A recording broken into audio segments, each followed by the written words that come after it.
प्रश्न छ, श्रीमद् भगवत गीताको दृष्टिमा समृद्धि के हो? हरेक व्यक्तिले समृद्धि हासिल गर्न के गर्नु पर्दछ? यो सुन्दर प्रश्न छ। भगवत गीताको दृष्टिमा समृद्धि के हो? यो मानव जीवन छ नि, यो अधिकको खोजी हो। आज म जति शान्त छु योभन्दा बढी शान्त हुन सकौँ, जति प्रेम छ योभन्दा बढी प्रेम हुन सकौँ, प्रेम गर्न सकौँ, जति स्वस्थ छु योभन्दा बढी स्वस्थ हौँ, जति म सम्पन्न छु योभन्दा बढी सम्पन्न हौँ, आज मेरा सम्बन्धहरू जस्ता छन् त्योभन्दा बढी होस्, आज मेरा सफलताहरू जस्ता छन् त्योभन्दा बढी होस्। त्यसैलाई त पूर्णता भनिन्छ नि। भगवान पूर्ण छ त मनुष्य पूर्ण हुन खोज्दैन। त्यो त उही भगवानको त्यही ईश्वरको रूप हो त मनुष्य। त पहिलो कुरा भगवत गीताका दृष्टिकोणमा जीवनमा त्याग्न लायक केही पनि छैन, जीवनमा हरेक कुरो बढाउन लायक मात्रै छ। पहिलो यो ज्ञान। किनभने व्यक्तिले आफूभित्र भएका सबै सम्भावना जगाएर मात्रै त्यो पूर्णतालाई छुन सक्छ। जीवन अधिकको खोज हो, अधिक जीवनको खोज हो। र त्यही जीवन कसैका लागि सम्बन्धमा प्रकट हुन्छ, कसैका लागि स्वास्थ्यमा प्रकट हुन्छ, कसैका लागि धन सम्पत्तिमा प्रकट हुन्छ, कसैका लागि पद प्रतिष्ठा, कसैका लागि ध्यान, कसैका लागि भक्ति, कसैका लागि प्रेम, कसैका लागि करुणा, दया। त पहिलो कुरा जीवन पूर्णतातिरको यात्रा हो। जीवनमा कुनै पनि यात्रालाई रोक्ने होइन, सबभन्दा पहिलो। दोस्रो भगवत गीताको दृष्टि के हो भने नि, सारा ब्रह्माण्ड परमात्मामय छ। व्यक्ति यो ब्रह्माण्डको अङ्ग हो, त्यस कारणले व्यक्ति आफै परमात्मामय छ। हरेक व्यक्तिभित्र त्यही परमात्मा निवास गर्छ। ईश्वरः सर्वभूतानां हृदयदेशेर्जुन तिष्ठति। हरेक व्यक्तिभित्र हरेक कण कणमा परमात्मा छ। अब व्यक्तिभित्र कण कणमा परमात्मा छ भने व्यक्तिले के गर्ने त? अब जीवनका सिमानाहरू, जीवनका नकारात्मकताहरूलाई इन्कार गर्ने। भगवत गीता त साक्षात समृद्धिको महाविज्ञान हो, महाशास्त्र हो। समृद्धि बाहेक त भगवत गीतामा केही पनि छैन। अरू तपाईँले खोजेर के भेट्नुहुन्छ मलाई थाहा छैन। तपाईँको जीवनमा समृद्धि आउनुपर्छ पर्छ भगवत गीतापछि। ठिकसँग हेर्नुभयो भने, मनन गर्नुभयो, ध्यान गर्नुभयो भने, हरेक व्यक्ति परमात्मामय छ भने हरेक व्यक्ति सर्जक हो। हरेक व्यक्तिको जीवन आफ्नो हातमा छ। भगवत गीताले तपाईँलाई अन्त कतै आकाशमा बस्ने ईश्वर, कुनै वैकुण्ठ, कुनै प्याराडाइसमा, कुनै स्वर्गमा बस्ने ईश्वरको चर्चा गर्छ।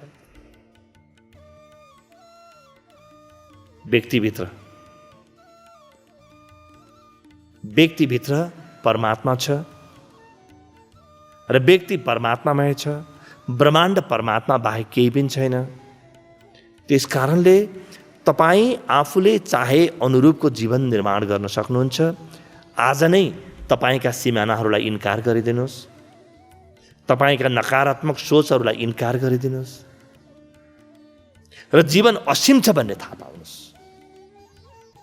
जीवनमा कुनै सिमाना छैन, there is no limitation, there is no boundary भन्ने थाहा पाउनुहोस्। यो दोस्रो भगवत गीताको मूल शिक्षा भन्दैछु। तेस्रो, जसरी व्यक्तिभित्र परमात्मा छ, कण कणमा परमात्मा छ। पुरै ब्रह्माण्डमा परमात्मा बाहेक केही पनि छैन। जागेर हेऱ्यो भने, ध्यानको आँखाले हेऱ्यो भने परमात्मा भेटिन्छन्। सुतेर मूर्छित आँखाले हेऱ्यो भने संसार देखिन्छ, तेरो मेरो देखिन्छ, आफ्नो पराया देखिन्छ, ठुलो सानो देखिन्छ, धनी गरिब देखिन्छ। जागेर हेऱ्यो भने एक परमात्मा देखिन्छ जहीँ-तहीँ। र त्यो परमात्मा जुन छ, तपाईँ भित्रको जस्तो इच्छा छ त्यस्तै बनिदिन तयार छ। तपाईँलाई भोक लागेको छ नि, ऊ भोजन बनिदिएको छ। त्यो भोजन चाहिँ के हो? त्यो परमात्मा होइन। तपाईँको भोजन, तपाईँलाई प्यास लाग्यो नि, त्यो परमात्मा, त्यो भगवान जल बनेर आएको छ। तपाईँलाई निद्रा लाग्यो, त्यो निद्रा पनि बनेर आएको छ, ओछ्यान पनि बनेर आएको छ। तपाईँभित्र जस्तो इच्छा छ त्यही अनुसार नै भगवान तपाईँको जीवनमा प्रकट हुन्छ।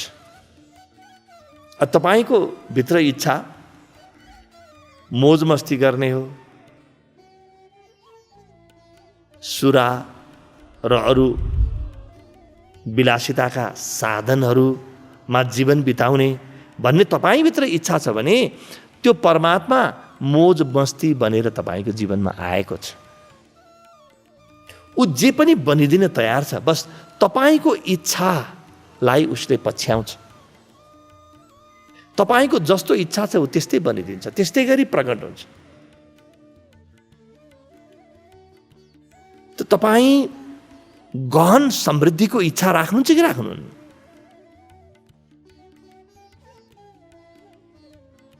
तपाईँले जीवनमा के पुगेन त्यो हेर्नु भएको छ कि जीवनमा तपाईँले खोजेको के हो त्यतातिर तपाईँको ध्यान छ? यदि नपुगेको कुरा, यो कुरा मेरो जीवनमा पुगेको छैन भनेर हेर्नु भएको छ भने त्यो नपुगेको कुरा बढेको बढै गर्छ जीवनमा। अभावमा ध्यान दियो भने अभाव बढ्छ। फलाना व्यक्तिले मलाई गाली गर्यो, फलाना व्यक्तिले मलाई अपमान गर्यो भन्नुभयो भने भोलि तपाईँको जीवनमा गाली गर्ने र अपमान गर्ने व्यक्तिहरू 2 गुणा 3 गुणा बढ्नेछन्, कुनै दिन अझ धेरै बढ्दै जानेछन्। यो संसार शोषक हो, यो संसारले मलाई बिगार्छ, यहाँ हरेक व्यक्ति खुनी छ, हत्यारा छ भन्नुभयो भने तपाईँ आफ्नो हत्याको तयारी गरिराख्नु भएको हुन्छ। तपाईँभित्रको इच्छाको रूपमा त्यो भगवान प्रकट हुन्छ। यो तेस्रो सूत्र हो भगवत गीताको र सबै धर्मशास्त्रहरू। त्यसकारणले आफ्नो इच्छालाई स्पष्ट गर्नुहोस्, त्यही इच्छाको माध्यमबाट परमात्मा प्रकट हुने हो। संसारका वस्तुहरूको इच्छा गर्नुभयो, संसारका वस्तु बनेर परमात्मा तपाईँको जीवनमा आउँछ। मलाई होइन प्रभु, यी संसारका वस्तु मैले के गर्ने, यति मात्रैले मलाई पुग्दैन, मलाई साक्षात् तिमी नै चाहिन्छ भन्ने तपाईँभित्रबाट तीव्र इच्छा प्रकट गर्नुभयो भने त्यो परमात्मा नै तपाईँको अगाडि प्रकट हुन्छ। यो तपाईँको क्षमता हो।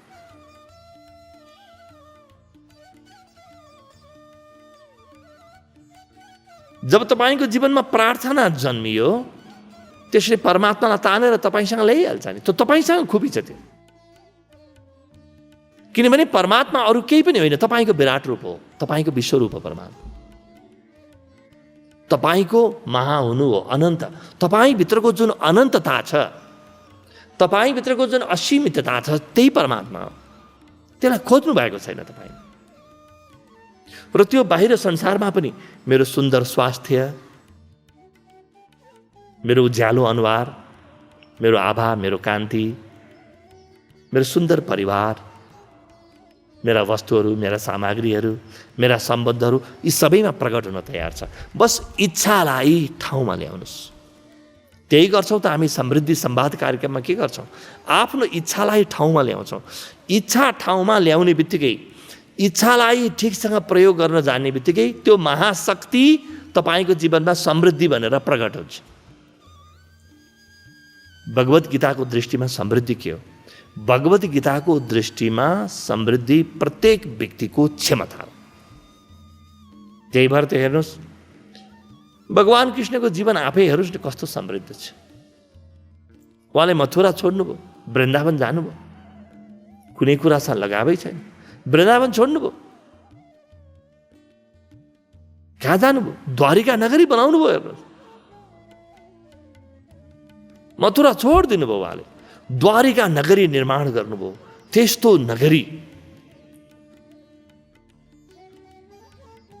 कथा आउँछ कि महान शिल्पकार आफैले स्वयं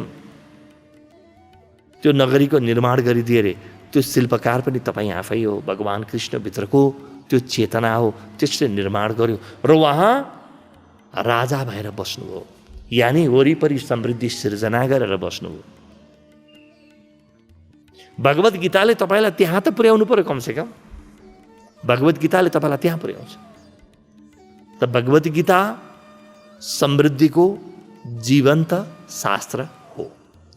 हामीले बुझ्यौँ बुझेनौँ त्यो अलग ठाउँमा छ, तर भगवत गीताले समृद्धि बाहेक अरू कुनै कुराको चर्चा नै गर्दैन।